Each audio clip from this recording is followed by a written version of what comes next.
Hey everyone, how's it going? Welcome back to Hendo's Hot Topics. Hope you're doing well. Hope you're having an amazing week. Hope you're looking after yourself. Now we're back in the lovely, warm HHT room setup, joined by a special Cam Calkoen. How's it going, my brother? Oh mate, it's so awesome to be here.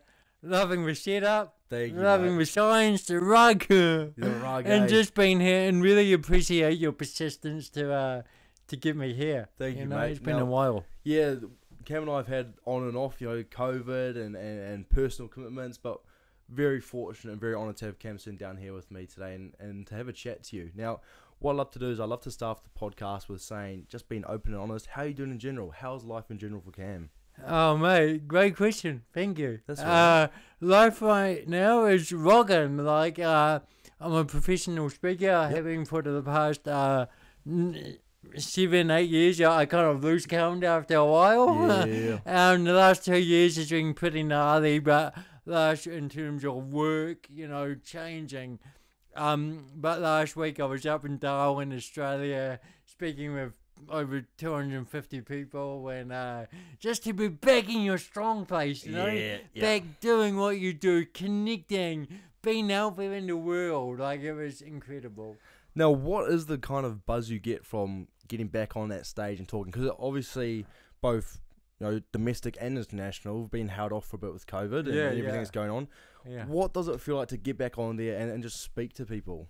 Oh, I noticed like when people were coming back to work, right? Yeah. There was that kind of first day jitters Yep. going on. People were like nervous, and people were like, "Oh man, but I've got comfortable to like feeding my cat at 2:30 and stuff like that."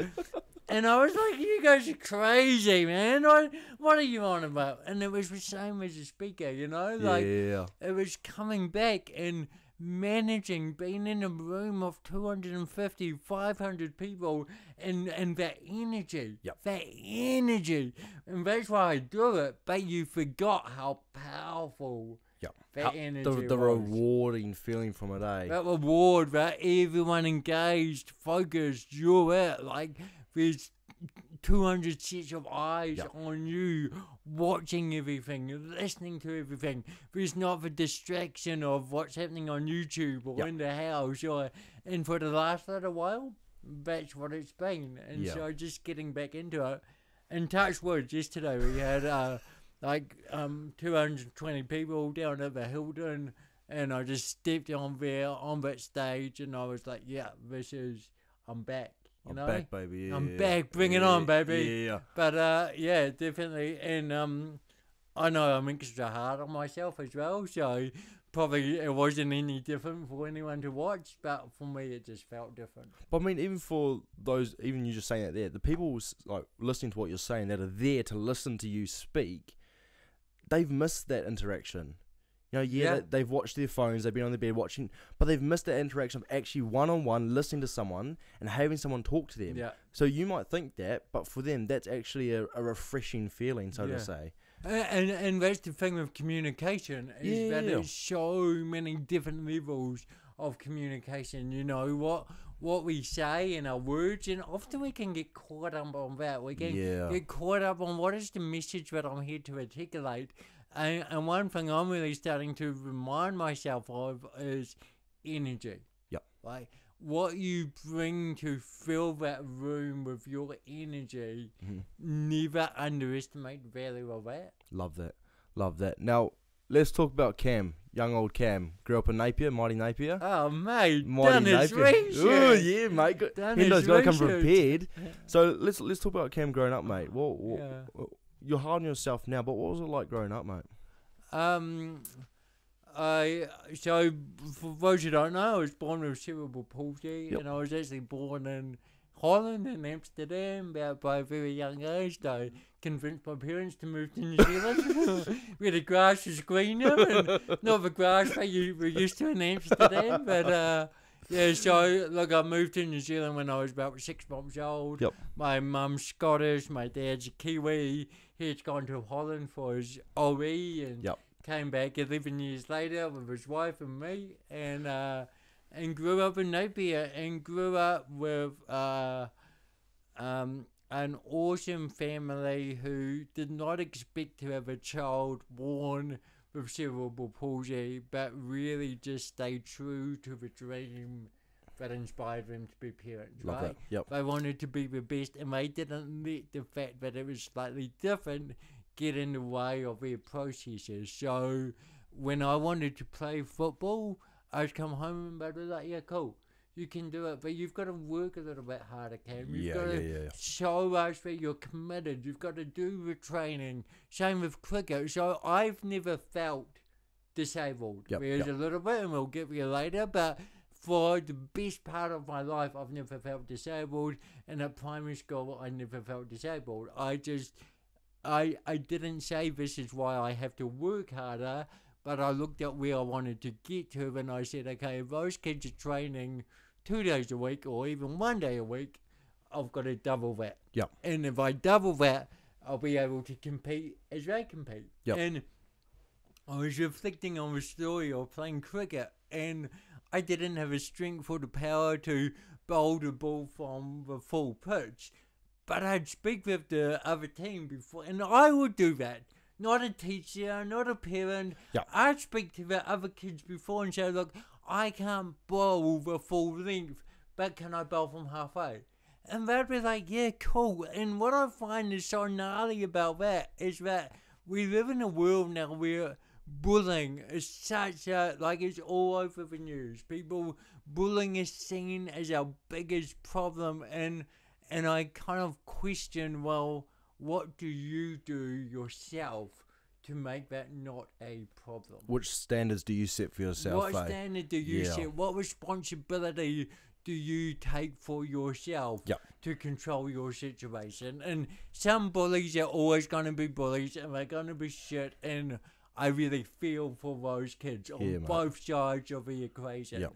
But my challenge to anyone feeling like they're getting a hard time, one, bullying is when it's sustained. Yep. So curiosity can't be like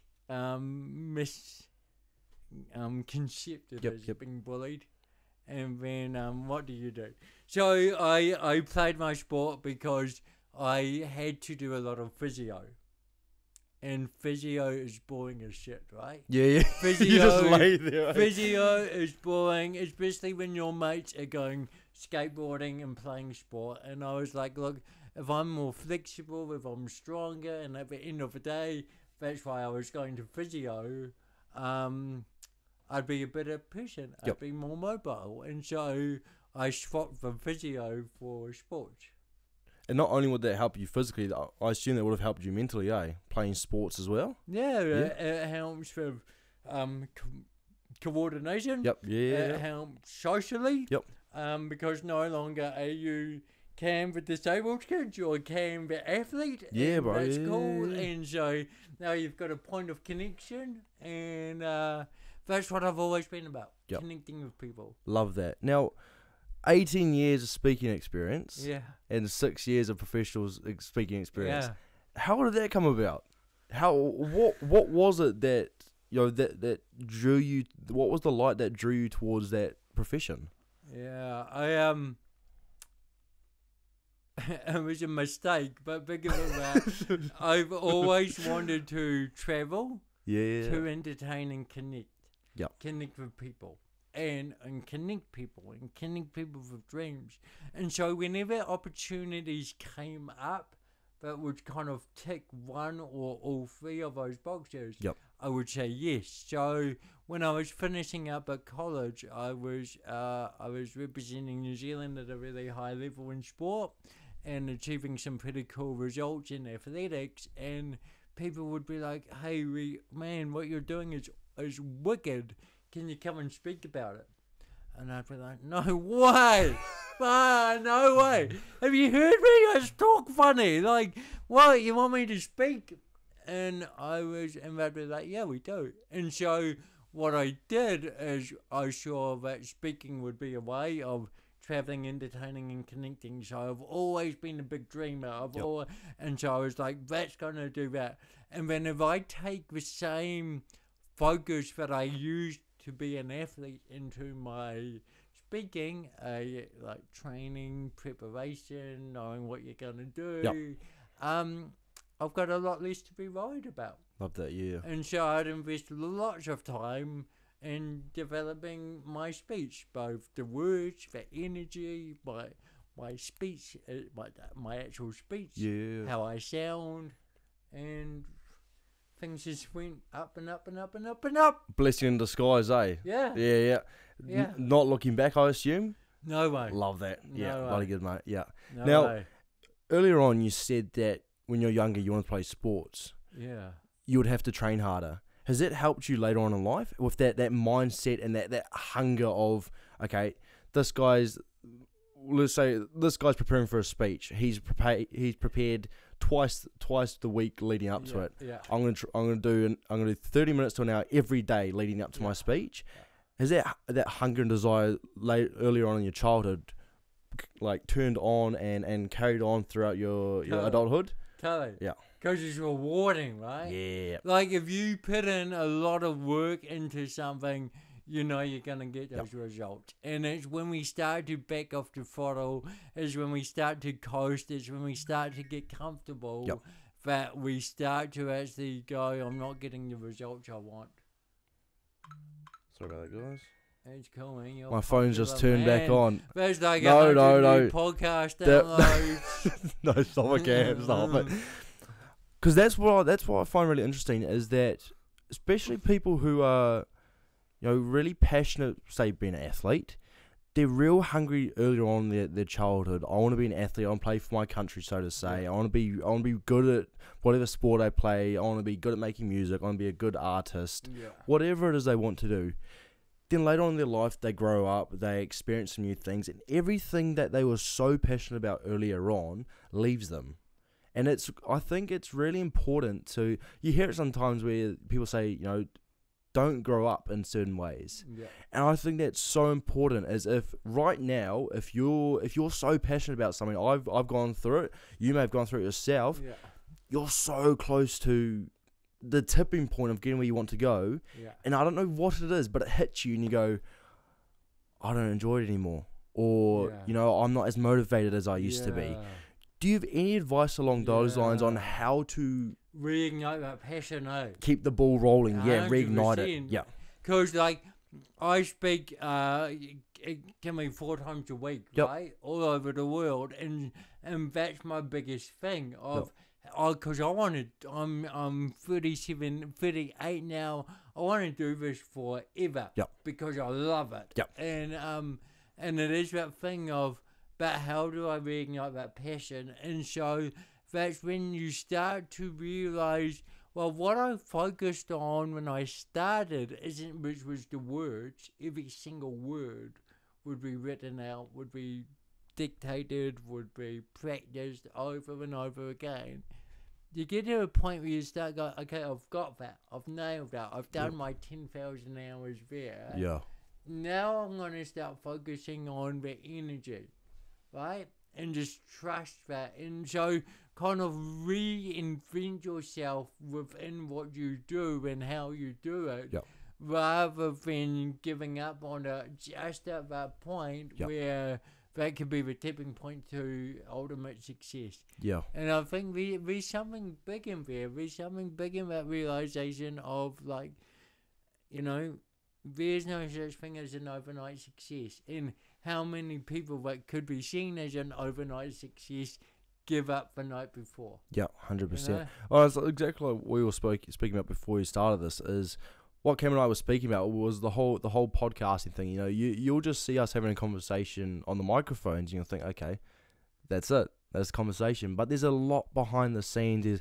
There was all the editing, okay, Cam, let's do it this day, all the preparation work, all the post-production. It's like that with anything in life. Don't think an athlete's got to the national team or to the best team just because he's played since he was young. That guy's gone out after training, done the double work, done the work that no one wants to do, working hard when no one else is working or can't be bothered. If you want something, you have to be hungry, and that's so powerful what Cam said. And the thing that I could think about is I could tie it into a relationship. Relationships get boring sometimes. Friendships get boring. Totally. That's just the way it is. if you want to keep that flame, reignited and keep it burning, spice it up. Yeah, totally. I always say, if you find something difficult, step back, look at it, attack it from a different position. It's all about perspective. Like you said, you just have to find different ways to, re-spark that flame, do it a different way. And I had Will Thomas from Saatchi on a couple of weeks back, and he said, with your goals, you need to allow the goalpost of your goals to move with it. It's not always going to stay in the same place. You may be saying, okay, I want to be. I'm going to keep on using sports. I want to be in the national team. You may have to have an injury, a setback. You may have to have rehab, get over that injury to get back into where you want to go. Don't be afraid if setbacks come, because I truly believe that failure is part of the process. And when you fail or get struck with a setback, that's when your true character is going to come to surface. That's when you're going to truly test yourself and prove yourself wrong. Yeah. As a speaker, all the moments of failure are the stories that people connect to the most. Right? Yes. Yeah. So that just sums it up. Yeah. Because it is easy to go, oh, that's embarrassing or awkward, or I never want to experience that before. And that's where people will stop, right? Yeah. But if you can bust through that, if you can bust through your injury, you will get through 100%. anything. Right. Yeah. And that's it's adversity. Yes, adversity. Adversity is what makes us stronger. I remember a speech when I was young and sneezing in front of everyone. I've been really embarrassing. You learn from that. Yeah. And that's the interesting thing, is that sneezing in front of people you're speaking in front of. If that was to happen, if you're speaking and you sneeze or you cough or you forget a line, I really want to say is don't stress about it. Everyone would do that. I can guarantee that 95% of the people you were speaking to would be very reluctant and afraid to get up on that stage and speak with their peers. Yeah. So it's as simple as, if you're doing a speech in front of a class, is don't be afraid about people judging you, because to be honest, those people are worried more about what they're having for dinner when they get home than judging you. But also, most of them are looking at you going, holy shit, I wish I could do that. Yes. Right? Yeah. Where I've spoken thousands of times, no one has ever said, oh, what a dick, never has forgetting my words got in the way. Yep. Never has sneezing got in the way. Never has sweating got in the way. They get in my way if I don't acknowledge them. If you're up there on stage and you're sweating away and you don't say anything about it, the audience becomes uncomfortable, you become uncomfortable. Yeah. If you can just pause and and even better if you can bring it into the speech somewhere, but acknowledge what's going on. Now people are, because there's no reason to say anything, more comfortable, and it just builds on it. Yeah. How have you gotten over? Have you used that yourself? Is breathing, taking a break when you felt breathing. that overwhelming feeling of maybe nerves or anxiousness? Have you used that yourself? Yeah. Breathing, just symbolizing it, what left, right brain stuff, and just trying to calm everything down. Love that. Yeah. What is a technique that you use in terms of leading up to a speaking event? Like, how do you get in the zone? Because when you're getting prepared for something, it's a lot easier to get pre-ready, and then you hit that stage and all of that pre-speech preparation and focusing and just getting ready just can disappear. So how do you get in the zone and back yourself? So I have the same routine that I had for my athletics as a speaker. So my sleep the night before, not having a late night. If I'm speaking somewhere in the morning, I'll fly in the night before. My food, my water intake, like making sure the fluids are up. And then at a certain point, usually within the last 15 minutes before, just turning everything off, like the mind off, So you're not needing to go over the lines. If you do that up until you hit the stage, you're buggered.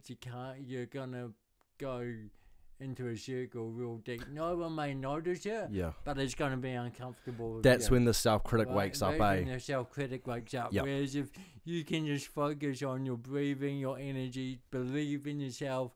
I'll do stuff like I'll jump on YouTube and I'll watch Ed Sheeran performing live at the Queen's Jubilee and just go, cool. Like, this is my moment. That was his moment. This is my moment. And that's someone I respect. And I'm going to just, smash it out the park. I'll be my little Ed Sheeran for the next hour. Bro. Yeah, love that. Because at the end of the day, like we said earlier, is those people are coming here to listen to you. And that's when you're on your field or your stage, that's such an amazing feeling when you can hone into that feeling, going, nah, stuff this, I got this. Yeah. Especially that self-critic. It's the overthinking and that self-doubt, which I find personally really brings myself down, that self-doubt sometimes. But when you can break that, you can crack that code and overcome that feeling, bro, the world, as I say, the world's your oyster. It's unbelievable. I think that code, that breaking it's a huge thing, and it's a really great topic to bring up. With the whole thing of that sort of 27-year-old and that suicide number, of like great people, and I wonder how much of that, because there's a point where you're getting started in life and everything, if you've got a bit of natural ability and that's what you're here to do, it's fun, it's easy, there's a lot of award, there's a lot of recognition, and it's all new, so you're constantly excited by who you are and what you do.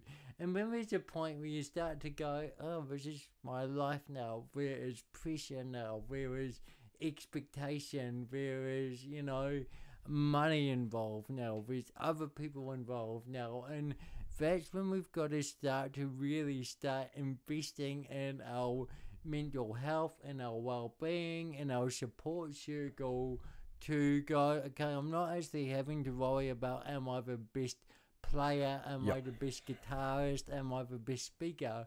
I'm having to now invest in that. And, and I bring up mental health just because it is such a big thing in our world, and especially now, and I think if we can start not underestimating the skills that we have, but start investing in, our well-being. Yeah, love that, mate. With mental health, what are some challenges, if you don't mind touching on it, some challenges you've gone through and how you've overcome them? Yeah, so there was becoming a teenager. That was really gnarly for me.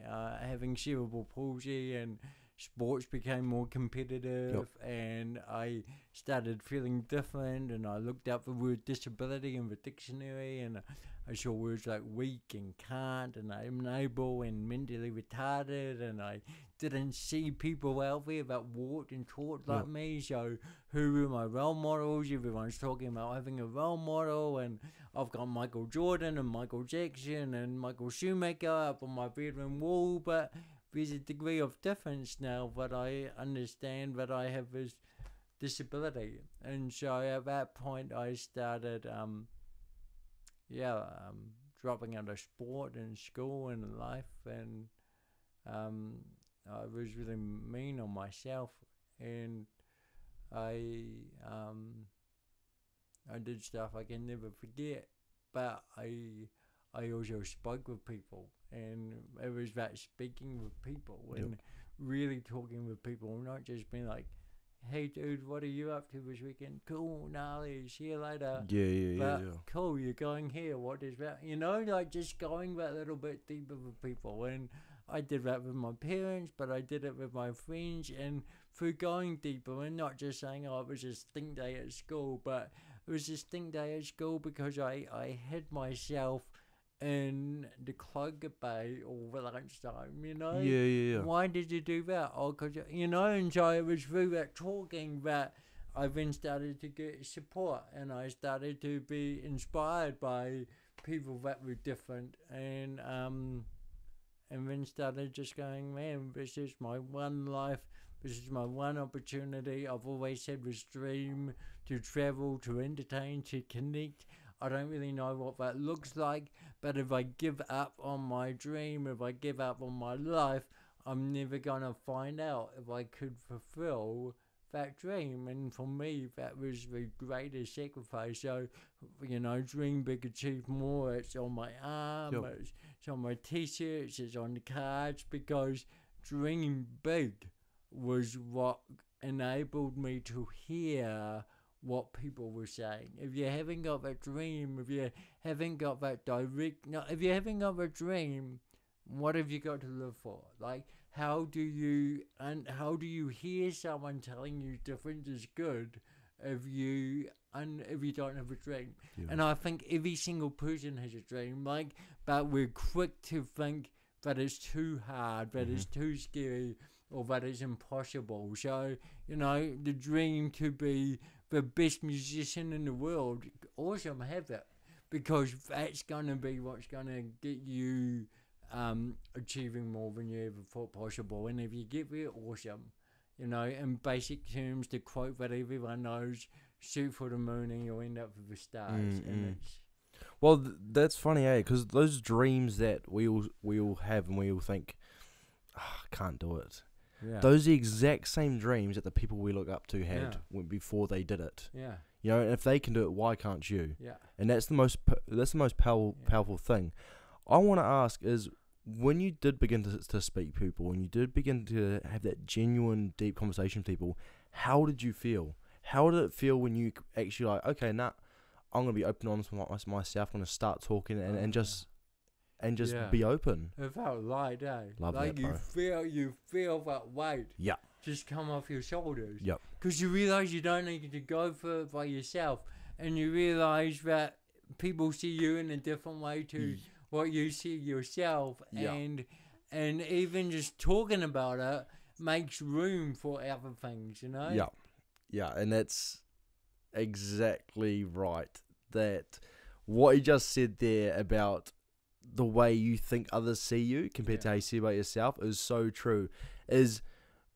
I try to push it out so consistently in any way I can with speaking out, writing it down. I used to do voice notes on my phone, getting it out there, listening to it back, and then deleting it, getting it out there. A good family friend of mine, Sam, said you don't actually really know what you're going through until you say it out loud. Yeah. And that is so true, because you could be feeling shit, depressed, angry, really anxious, but until you say, okay, Hendo, why are you feeling anxious? Why are you feeling depressed today? Yeah. That's when you start going, okay, maybe it's this, maybe it's this, maybe it's some habits, maybe some people you're surrounding yourself around, maybe it's some unresolved issues. Yeah. That's when you start figuring out. So thank you for saying that, because that is what you said there is how I've been trying to word it for so long, and it's so true. It's that inner voice telling you that if you speak out and tell people how you're feeling, you're going to be perceived as someone who's weak, someone who's depressed, someone who's suicidal, someone a pussy, whatever it is. All those stereotypes. But that's not the case. You speaking out won't only may save your life, but may very well save the life of the person you're talking to. Yep. I said it to you before this, is speaking out, you could speak out to for your best mate. Yep. Speak out to your best mate and you're like, oh, what's he going to say? How are we going to be mates after all that? Yep. Those thoughts rush through your mind. But you speak to your best mate and he goes, shit, like, what do you say? Are you feeling the same, bro? Like, I've been feeling the same. Yeah. And I had that situation with one of my friends. I'm still friends with him to this day. Is we were walking home one day after the bus, and I was honest with him, bro. I said, bro, I need to talk to you. I knew I was depressed and I wasn't doing well, but I said, bro, I need to talk to you. This is how I'm feeling. I'm not doing well. Like, you don't have to say anything, but I'm just telling you. And he goes, that's funny, bro, because I've been feeling the exact same for a couple of years, and that was a real holy crap. That was the real, you hear all the time, you're not alone in this world. You're not, and I like to say you're not as alone as you think you are, because that moment was what proved it. You're not really as alone as you think you are. And like we said before again, is the thought you're having Yeah. you can best believe you've walked past someone during your whole day and they've had the exact same thought or they're having the same thought. You're not alone in this world. Yeah. And it is not weak. You're not a pussy. You're not a sook. You're not whatever people call you for being honest. I like to say you're actually stronger than those people. Yeah. And I truly believe that the people who put that energy into bringing you down and trying to turn you on yourself or try to push you away from what you love are actually the people who really need that deep connecting conversation like you said you have with people.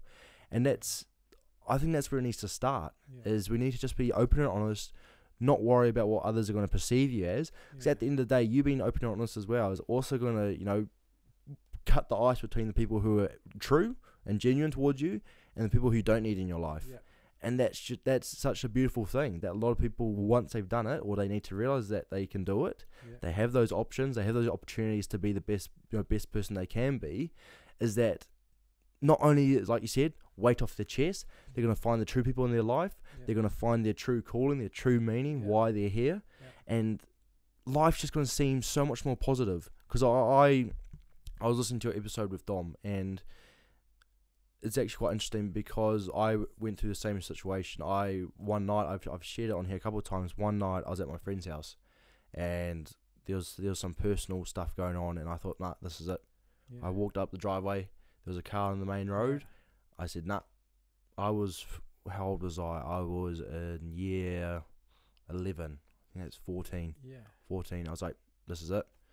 I'm going, I'd been thinking about it for years and years and years. I was over it. How am I going to do it? Oh, I can't do it. Don't have the strength. But this night, I had the strength. I was going to do it. My mate came out of nowhere and tackled me.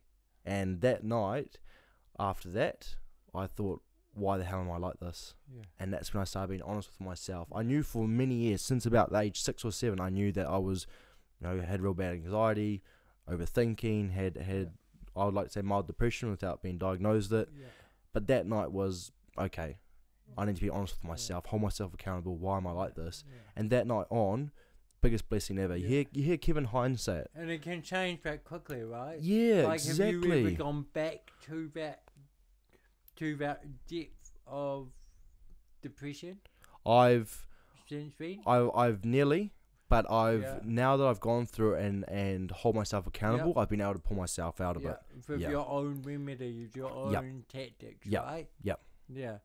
Because you know what's happened after that moment. Yes, all the stuff I've missed out on. That's going to happen again, right? Exactly. That's going to repeat, and often that darkest moment, if we don't, I say it's like if we don't give attention to it, it will get bigger and bigger and bigger. But generally, it starts as something pretty small, right? Yep. And so that's where just communication, bringing in those people, with strength and vulnerability. Yep. We are way more connected than we think. We have way more in common than we think. And at the end of the day, everyone wants to see everyone do well. I 100%. truly believe that, right? Like, I've met people who have stuffed up massively and gone on to have great successes. You learn from your mistakes. You learn to say sorry if you need to say sorry. You keep people informed. If someone gives you some advice, thank you for that advice. This is what I did with it. What do I do now? Communicate. The good, the bad, the ugly, the dreams, everything. And Because at the end of the day, mate, we're in different cars, but we're all on the same journey. That's point blank period. And until we all, as a global society, realize that, we're gonna struggle having those open conversations. But those open, honest conversations with yourself and others is the key to a better, more rewarding life. And it builds incredible friendship. Yeah, like, exactly. If you open up with your mate and you're like, dude, like, actually, it's not quite going to plan. Like, I reckon your friendship just tenfolds in that moment. Yep. You start checking in with people and, they've hit the same thing. Or, yeah. Love that. That's really true. And like, I want to say, it's just checking on yourself on what you said there. It's checking on yourself. If you wake up and you're feeling a bit groggy or clouded, is take an hour out of your morning, hour of your day, and check up on yourself. You are at the end of the day, as you go to bed with yourself, with your thoughts in your mind and all the worries out of the day, and you deserve some time to check up on yourself. I posted a quote the other day, and it was, you're willing to spend 8+ hours a day to make someone else's dream true. Yeah. Why can't you spend an hour to make your own dream come true? It's bizarre. It's bizarre. Yeah. Now, I want to ask Cam, I assume you've shared this story many times.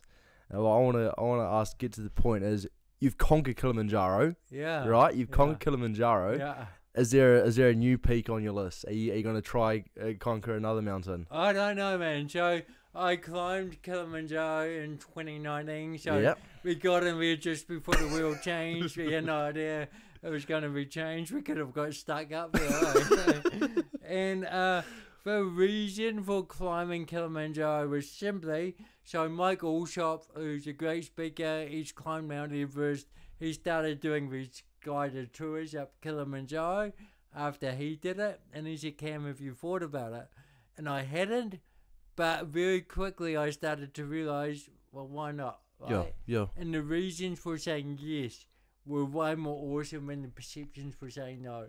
So the perception for saying no is, I've never done anything like that before, it's not a dream, I'm not a mountain climber, it's a busy time of year, I'm going to miss out on work, I've got injuries from my athletics, it goes on and on.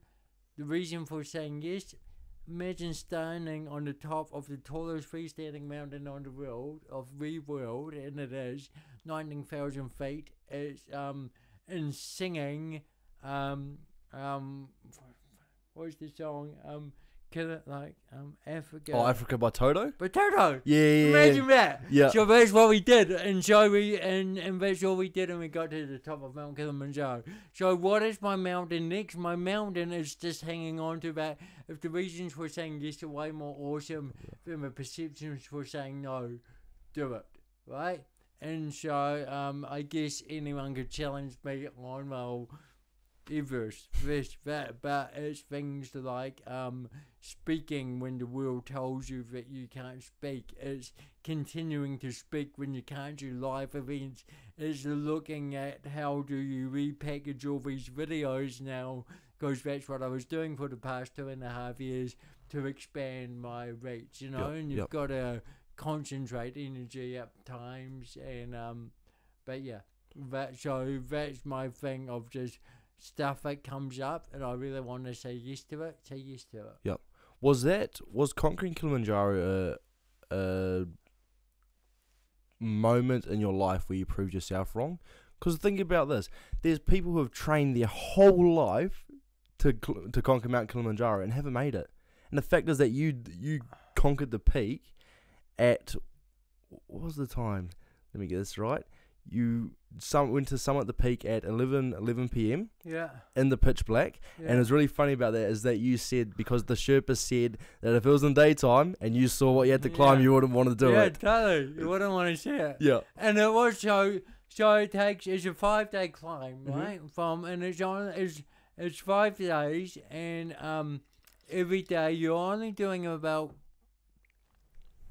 10 to 16, maybe not even that, but it's the altitude that you're working with, right? Yeah. So you see people that come in hot, and they're like, I'm as fit as anything, and I'm going to get up as fast as I can. The other people that are coming back down, and the helicopters, And the helicopters due to altitude sickness. And there was day 3 when I got real gnarly altitude sickness, and at that stage we had about 13,000 feet, and it was incredible. Like, I was vomiting for 6 hours straight. My head was like, just felt like a peanut being squashed by an elephant. My lungs were really struggling to breathe. But as soon as I turned around, it all went away. It's a pretty crazy thing. But we hadn't done any training for Kilimanjaro. Nothing. It was just the fact of saying yes and getting it done, We did a training walk. We did Cape Brett up in the North Island. Yep. Yeah. Up by Bay of Islands. And when we got there, this is the kind of life we lead. So we'd organised a boat to pick us up. In 4 hours, after 4 hours. Yeah. When we got to the start of the walk, we were told that it was a 5.5 hour walk. So we just went faster. And we got before the boat. And I did do one other climb. I did Mount Tongariro. And the crossing? was about that. I've flown over it. I've drive past it. I've skied on Ruapehu. But I've never done that crossing. And that's the beautiful thing of having big dreams is you start to see things that you've never seen before. Yep. You start to get a new appreciation of things that are on your back doorstep, and you start doing them. And so we started that climb at 11 p.m. and they actually got me to leave earlier. The super said, "Look, Cam, they're going to struggle with this, so you'll leave an hour before the rest of your party." I was like, "Okay, sweet, I'm going to make sure I get out there an hour before the rest of my party." Yeah. That's what I did, man. Yeah. No way. Waiting for them, mate. Yeah, I'm bro. just like, you give me a challenge and you think that I can't do something, I'm going to prove you that I can do it. Love that. And that's the same impression you get when you, like you say, the possibilities of when you say yes. Yeah. There's just so many more opportunities when you say yes. And you just don't let the fear of what can happen when you say yes get to you. It is actually so beautiful. Like I said to you, is take the risk or lose the chance. Take the risk and say yes. And or if you say no, you might lose the chance of what could have been there for you. Yeah. Now, I want to ask, mate, it's a little bit of a fun question, but to you, what is a good human? What is a good human to you? A good human is someone who just focuses on what people can do. Focuses, I've met some incredible people, and they're all people that they'll never comment on like someone's weight or appearance or small talk is like leave that for other things, Just focus on what people can do. Work hard. Have passion. Look to give back to people. Don't wait until people's names are up in lights before you recognise them for who they are. See them for who they are today and who they could be tomorrow by being a cool person. Love that. Thanks. Yeah, I love that. That's what it's called. I think we can overcomplicate stuff and we can go, "Oh, you're cool if you look like this or do this," and we can start to feel sorry for ourselves because of how we're born or the school we went to or the jobs we have or, but at the end of the day, you just make a decision for who you're going to be in this world. How do you want to feel in this world? And if you can just work on those, who you want to be and how you want to feel, all that other stuff's going to work itself out. Damn straight, mate. Aiming to that. Yeah. Damn, bloody good. And I want you to rewind and listen to that because that is so true. And a lot of you who are still in school, trying to figure out what you want to do outside of school, trying to figure out who you want to be or where you want to go, that right there is, and what Cam said earlier, is the possibilities, opportunities to saying yes is unfathomable.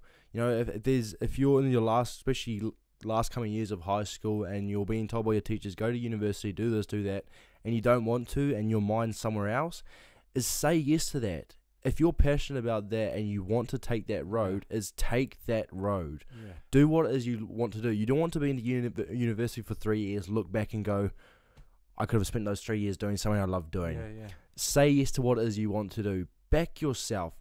Reassure yourself, believe in yourself, and dream big.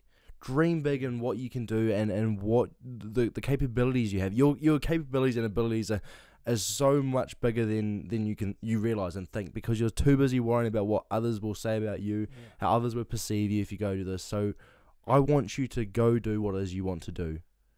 And trust me, you'll be rewarded with so many amazing things. So many doors are open, and the weight off your chest when you do what it is you love doing is amazing. Yeah, just to add to that, and I finished high school. I had a scholarship to go to university. Yeah. I was doing sports, so I was like, I'll go into sports science and sports management and stuff that I got.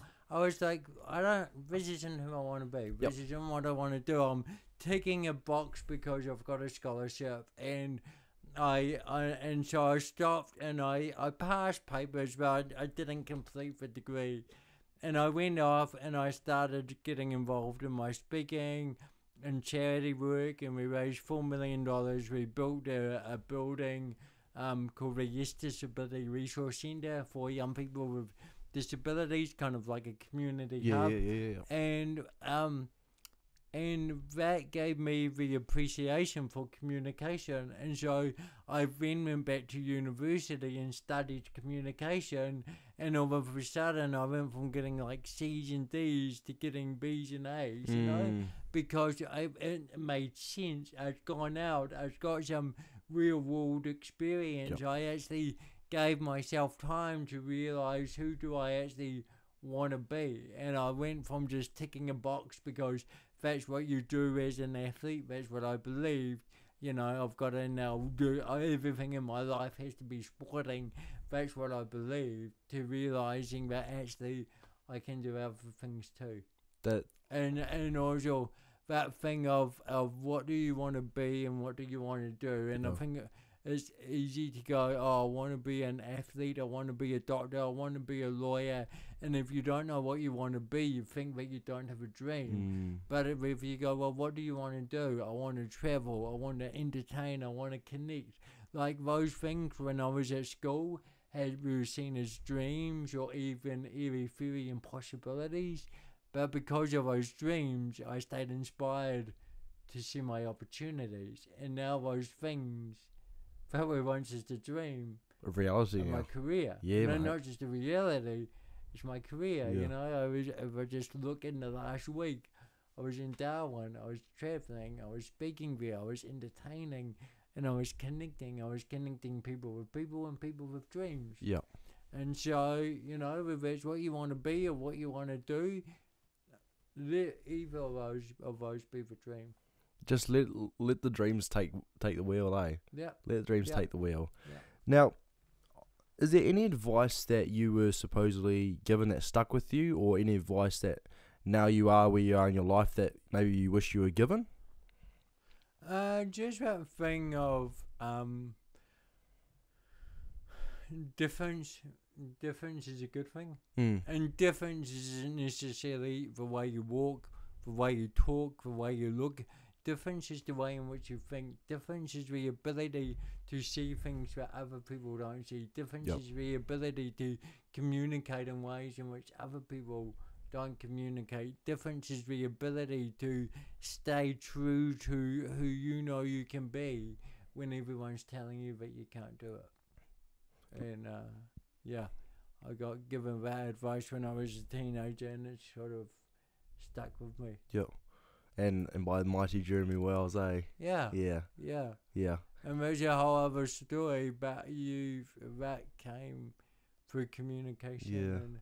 And, it's amazing what do you, especially when you do what it is you love doing, what can come from it. Like the likes of us connecting, being in touch. Yeah. You know, you being an amazing motivational speaker, me doing with what I'm doing with my podcasting, is how it all just entwines into one. Yeah. And that's what I was trying to say before, is if you do what you love, to do, all these kind of things will just fall into place. You know, the law of attraction will come into play.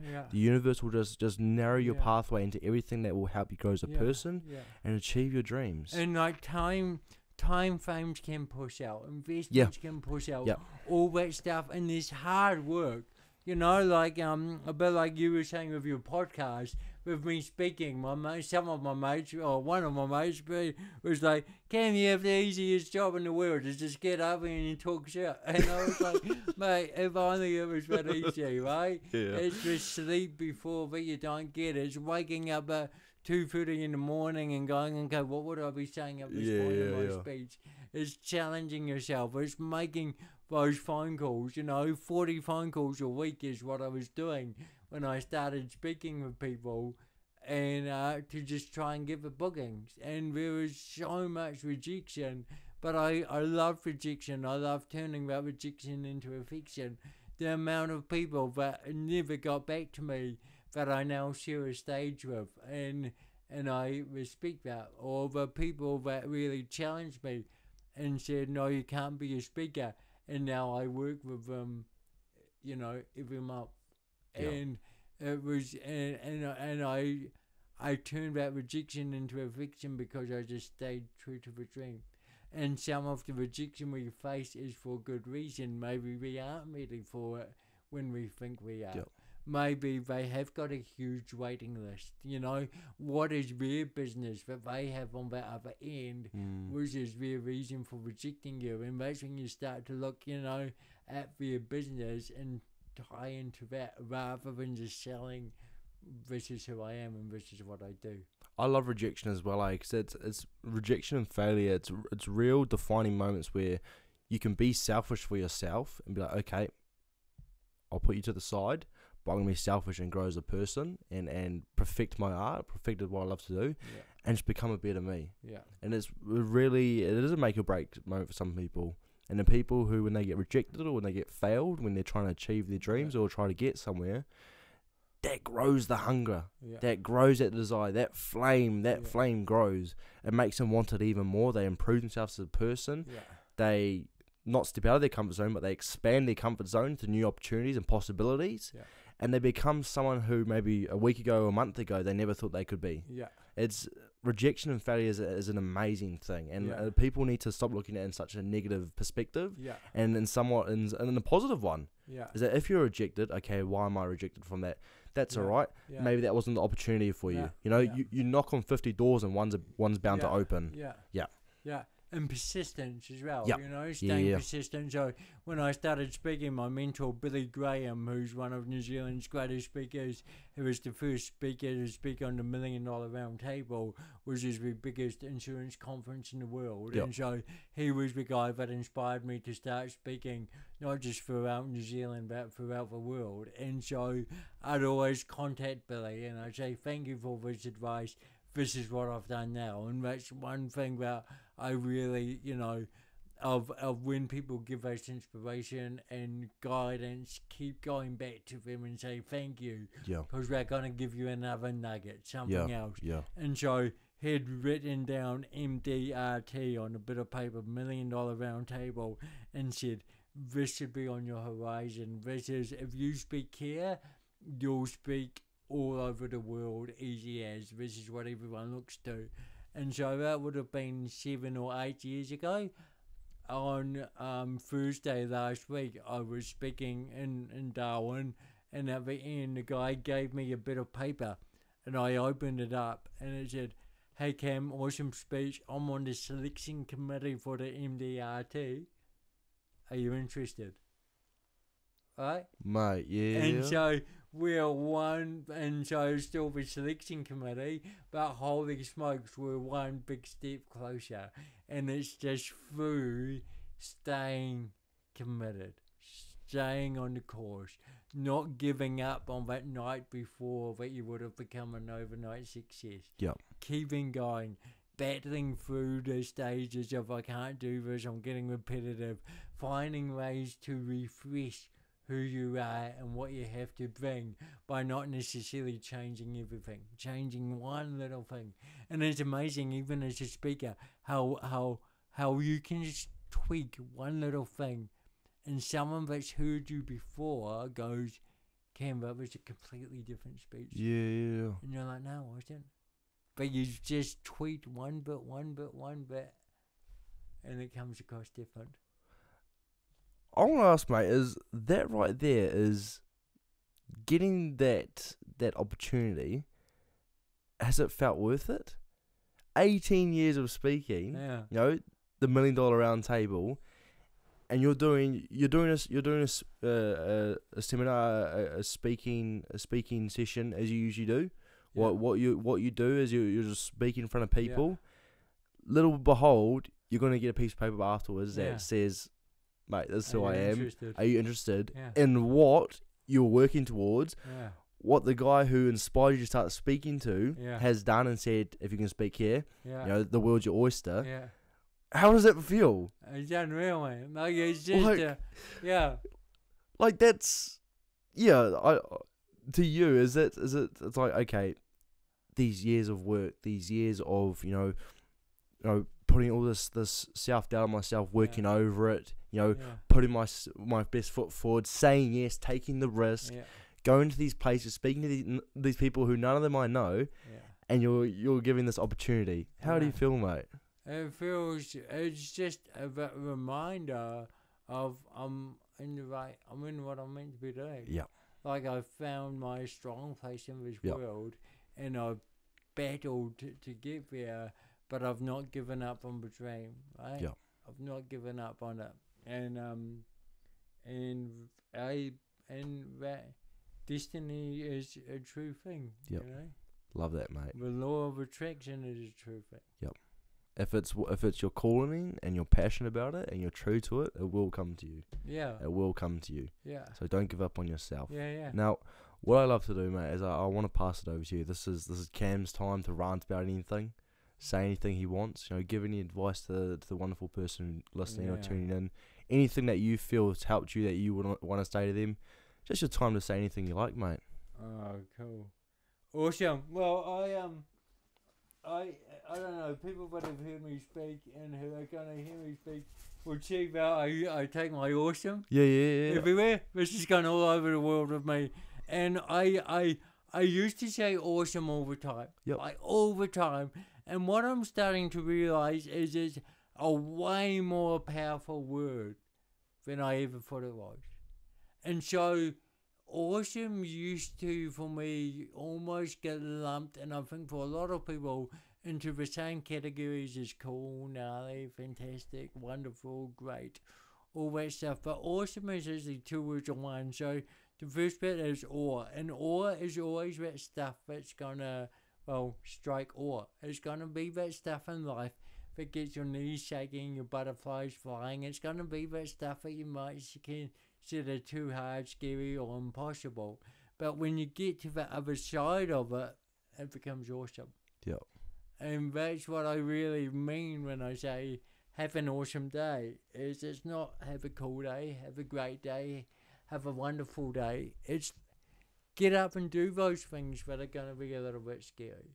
Say those things that are in the back of your mind that you may not consider to be as important as making your money for the day, but because it's in the back of your mind, it's going to weigh a weight. And so get it out there.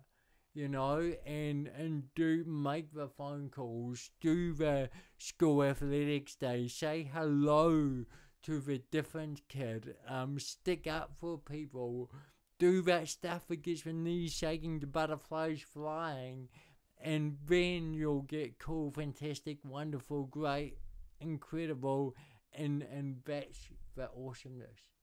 And so that's what we're trying to achieve in each and every moment of each and every day. It's awesomeness. Stepping into this podcast, I didn't know what to expect. Yeah. To be honest, I texted my girlfriend who's at school and I said, "Hey, I've never gone to someone's house that I don't know." Yeah. And this is the address. I should be out by 3:30, but if I'm not, because you don't know. I was like, I've checked it out and it all looks cool. But and so the butterflies were flying off. Yep. Not knowing what I was coming in for today, and we've just had we call this conversation and communication, like really talking with people, really listening to people. Like, don't underestimate that. Beautiful.